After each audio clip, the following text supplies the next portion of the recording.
In the year 2147, Earth had finally clawed its way out of the shadows of its own self-inflicted wounds. The great climate wars of the 2030s had reshaped the planet, forging a fragile unity among nations. Megacities sprawled across continents, powered by fusion reactors and guarded by orbital defense grids. Humanity, scarred but resilient, gazed outward to the stars with a mix of hope and caution. Probes had ventured into the void, mapping distant systems, but no one expected visitors so soon, or so hostile.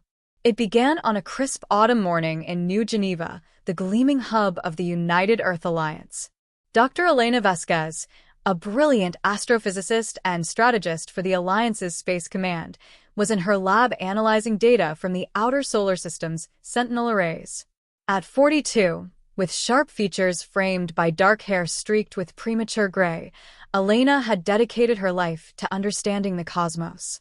Her husband, Captain Marcus Hale, commanded the orbital cruiser Vanguard, patrolling the Kuiper Belt. They had a daughter, Sophia, just turning 10, who dreamed of following in her parents' footsteps. The alarms blared without warning. Elena's holographic display erupted in chaos, a massive fleet of unidentified vessels decelerating from relativistic speeds, materializing like ghosts at the edge of the Oort cloud. Scans revealed ships the size of small moons, their hulls a labyrinth of iridescent alloys pulsing with unknown energy signatures. Communications flooded in from observatories worldwide, panic from Beijing, urgency from Cape Canaveral, stoic resolve from Moscow. Within hours, the aliens broadcast their message. It was a psychic wave, bypassing language barriers, imprinting directly into the minds of every human on Earth and in orbit. The voice, cold, mechanical, yet laced with an arrogant timbre, echoed in Elena's skull. "We are the Zorith Dominion. Your world is now ours. Surrender your defenses, your resources, your sovereignty. Resist, and we will erase you from existence. You have one solar rotation to comply." The world froze. Riots erupted in megacities as fear gripped the populace. Leaders convened in emergency sessions. President Akira Tanaka of the Alliance addressed the globe from the fortified bunker beneath New Geneva. "We will not bow," she declared, her voice steady. "Humanity has faced extinction before from ourselves. We survived. We will fight." Elena was pulled into the war room, her expertise crucial. "Their tech is centuries ahead," she warned the assembled generals. "Energy shields that defy our physics, weapons that manipulate gravity. But they're overconfident. They expect surrender because they've conquered others like this." Marcus's face appeared on her comms link from the Vanguard. "Elena, they're deploying scouts toward Mars. We need a plan fast." The beginning of the invasion was swift and brutal. Zorith dropships pierced the atmosphere, landing in strategic points, the Amazon basin for its biodiversity, the Siberian tundra for minerals, and the Pacific megafloat cities for population control. Their troops, tall, chitin-armored bipeds with multifaceted eyes and plasma rifles, moved with eerie precision. Human militaries responded with everything in their arsenal: hypersonic missiles, railguns, drone swarms. But the Zorith shields absorbed most impacts, and their counterstrikes vaporized entire battalions. In the first 24 hours, losses were catastrophic. The European Defense Force lost Paris to an orbital strike that left a crater where the Eiffel Tower once stood. In North America, the Rocky Mountain Fortress held, but at the cost of 50,000 lives. Elena watched the feeds in horror, her mind racing. "We need asymmetric warfare," she argued. "Hit their supply lines, disrupt their communications. They're not invincible, just unprepared for defiance." As the Zorith tightened their grip, humanity's resolve hardened. Underground networks activated, preppers, hackers, and black market arms dealers from the old wars. In the slums of Neo-Tokyo, a young engineer named Kai Yamamoto jury-rigged EMP devices from scavenged fusion cores. In the African savannas, tribal warriors adapted ancient guerrilla tactics with modern exocets. Elena coordinated from the Alliance HQ, her days blurring into nights of strategy sessions. Marcus's Vanguard engaged a Zorith frigate near Jupiter. Their shields fluctuate under sustained fire, he reported back, his voice crackling over encrypted channels. We took one down, but lost half our squadron. The victory was Pyrrhic, but it sparked hope. Broadcasts of the debris field went viral, rallying civilians to enlist. The middle phase of the war dragged on for months, a grueling attrition that tested humanity's spirit. The Zorith, expecting quick capitulation, found themselves bogged down in a quagmire. Their initial demand for surrender had been met not with flags of truce, but with hellfire.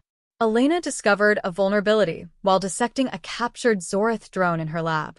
Their tech relies on a hive mind network, she explained to the council. Disrupt the central nodes on their motherships, and their coordination falters.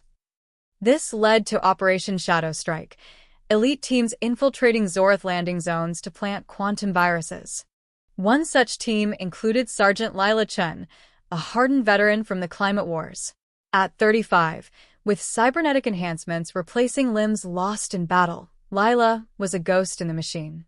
Her squad parachuted into the Amazon under cover of an engineered storm, humanity's weather manipulation tech-turned weapon. The jungle was alive with Zorith patrols, their exoskeletons humming as they harvested genetic samples from Earth's flora and fauna. Stay low, Lila whispered to her team, a mix of soldiers, scientists, and locals. They navigated vines and rivers, evading sensor sweeps. At the heart of the landing site, a towering spire served as a relay node. Zorith guards patrolled, their plasma bolts scorching the undergrowth. The assault was fierce. Lila's team unleashed suppressed railguns, piercing armor where shields were thin. A Zorith warrior lunged at her, its mandibles clicking. She dodged, firing point-blank, the alien's ichor splattering her visor. They reached the node, uploading Elena's virus. Alarms wailed as the hive mind stuttered. Zorith troops across the continent froze momentarily, allowing human counterattacks to gain ground. But victories came at a price. Marcus's vanguard was ambushed during a resupply run to Luna Base. Elena received the distress call. Hull breach. Engines failing. I love you, Elena. Tell Sophia. The line went dead. Grief threatened to consume her, but she channeled it into fury.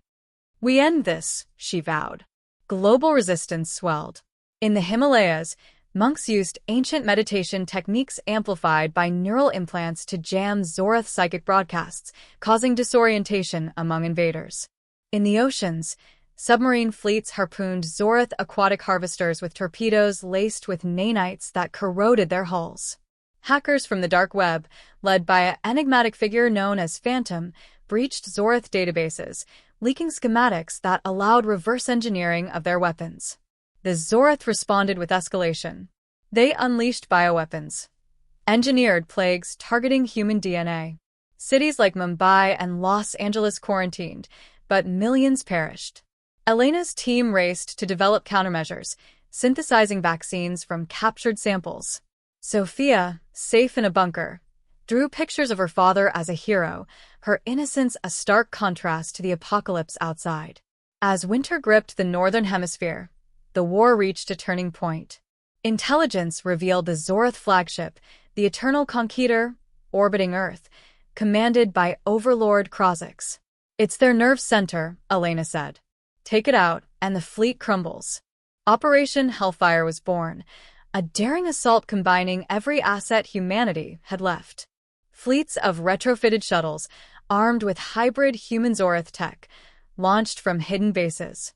Ground forces synchronized diversions, mass uprisings in occupied zones to draw away reinforcements. Lila Chen led the boarding party. Her shuttle docked amid a hail of defensive fire, breaching the flagship's hull. Inside, the corridors were a nightmare of shifting gravity and automated defenses. Zorith warriors swarmed, their blades clashing against human power armor. Elena monitored from Earth, her heart pounding. Push forward. The core is 3 levels down. The team fought room by room.